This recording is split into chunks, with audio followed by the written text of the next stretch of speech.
preference share. So when you compute the company's overall cost of capital, you have to average the cost of equity, cost of debt, and cost of preference share. The average of these together, we call it as cost of capital. So when it comes to the concept cost of capital, you have two things here. One is specific cost and another one is composite cost. Just before I have told you specifically, individually, cost of debt, cost of equity, cost of preference share, cost of retained earnings. Like that, separately, you have to calculate the cost. Then you have to average it. That averaged one is called composite cost of capital. That averaged one is called composite cost of capital. And specific cost here mean the cost of specific and individual items of capital, like equity, like debt, and debentures, and preference share, etc. So when you compute the cost of capital, in the process of computing the cost of capital, first of all you calculate the cost of debt. It is termed as KD, English alphabet KD. And next comes the cost of equity, the English alphabet KE, E for equity. Next comes the cost of preference share, KP. And the last one comes cost of retained earnings. All these individually are called specific costs. So once the specific costs are determined, then you are supposed to calculate the composite cost. Composite cost is the weighted average of all the specific costs of capital. So average and weighted average, there is a difference. Average is nothing but adding everything together, the specific cost of capital adding together and dividing by number. If 5 items are there, dividing by number, that is average. Weighted average is nothing but the average is calculated by giving appropriate or proper weights to each and every specific cost. For example, in the overall capital structure of the company, assume debt is 50% and equity is 50%. Debt or debenture is 50%. Only debenture and equity are there in the capital. Assume debenture is 50%, equity is 50%. So weightage is 0.5, 0.5. And suppose debenture is 40%, then equity is 60%. So weightage is 0.4 and 0.6. So based on the weightage, you will be calculating the overall cost of capital or composite cost of capital or average cost of capital. So alternative names for average cost of capital are weighted average cost of capital, number 1. Number 2, simply average cost of capital. Number 3, composite cost of capital. Number 4, weighted average cost of capital. So like that, alternative names are there. All the above, all the names that I have mentioned are nothing but the cost of capital, simply cost of capital. Now, computation of specific cost. I have told you specific cost means individually different types of cost will be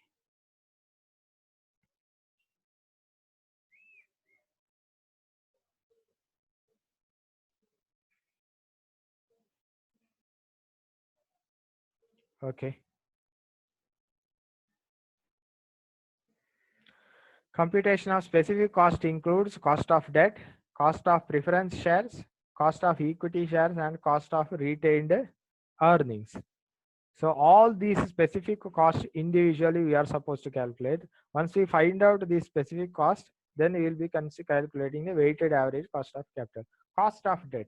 You know, debt is a fixed interest bearing security. It may be a term loan, it may be a debenture, any type of security where you have fixed interest payment, like every year 9%, 11%, 12% fixed interest payments are there. Such kind of securities are called debt.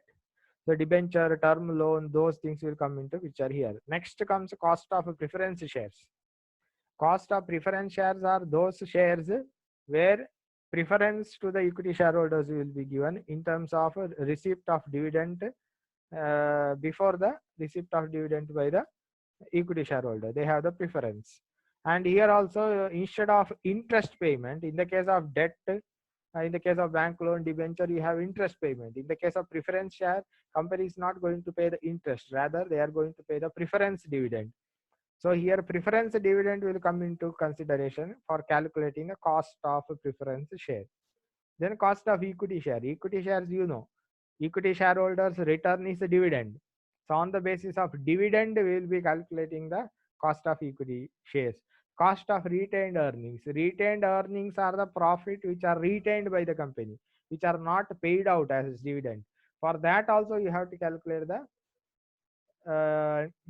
cost, and more or less the cost of retained earnings and cost of equity stands very nearby. There will be slight difference, if at all there are differences. So what are the occasions which creates the differences, that we will be discussing during when I solve the problems on cost of equity and cost of retained earnings. Now computation of cost of debt. With regard to computation of cost of debt, so now we have many more calculations to go with here. Cost of debt. When we compute the cost of debt, when it comes to cost of debt here, we need to segregate the debt into two types. One is irredeemable debt and redeemable debt. Irredeemable debt are those debt, once the debt is raised, it will be permanent in the company. Redeemable debts are those debts which will be redeemed, repaid to the debt holder. For example, company issues a debenture 1 lakh, 10 lakh worth of debentures company has issued.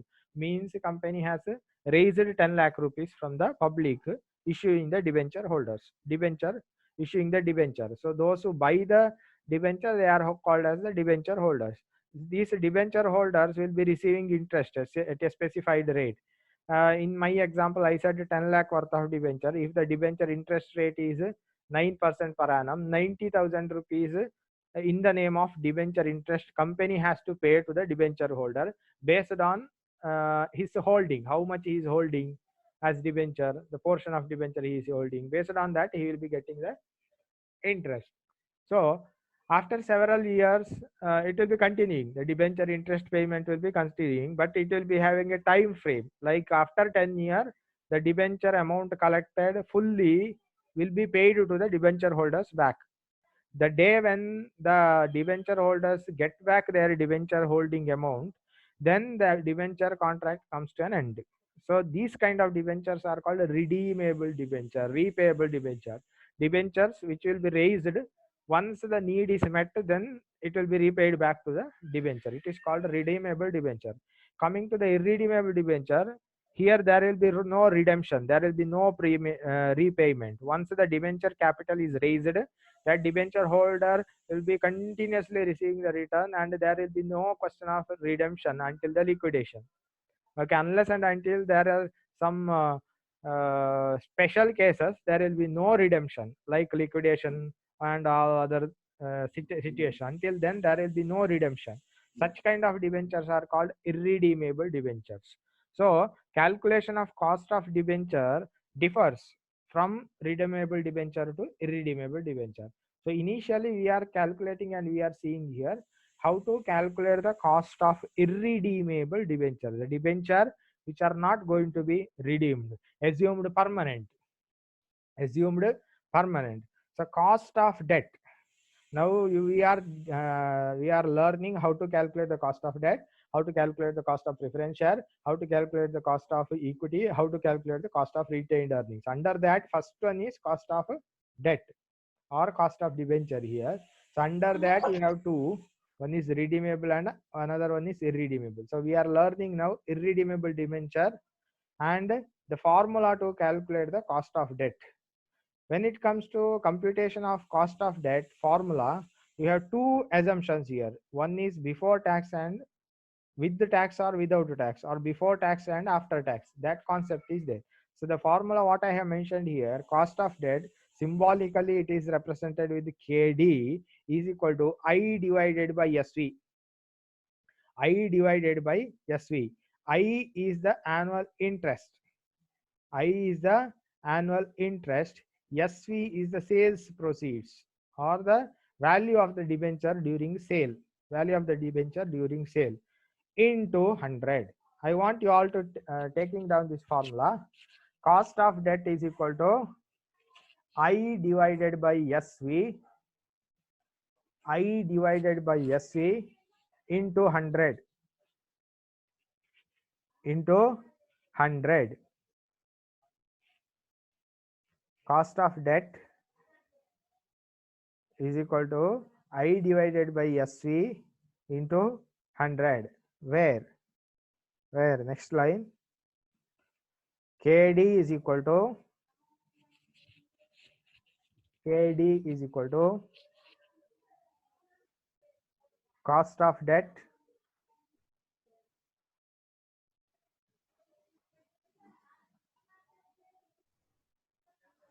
I is equal to interest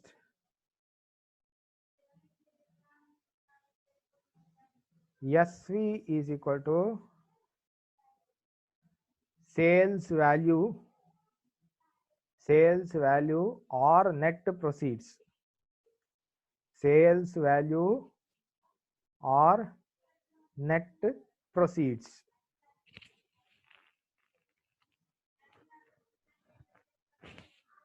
Sales value or net proceeds. Next line you take down, cost of debt after tax. Cost of debt, it is not there in the slide. Cost of debt after tax.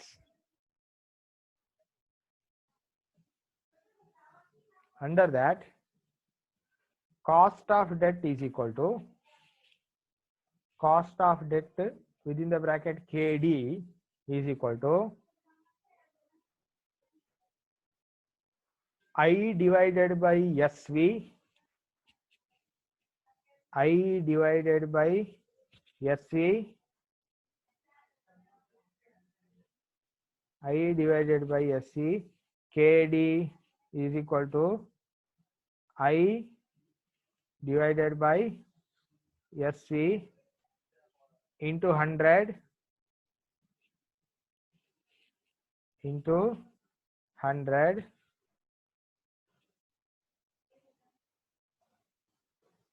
whole into, begin with the bracket, whole into 1 minus T. 1 minus T. I divided by SV into 100. I divided by SV into 100 whole divided by 1 minus T. Whole divided by 1 minus T.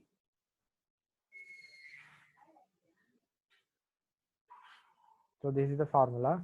So with this I am going to end today's class. Hope it was clear to you. Sir, what is T in that? Sorry?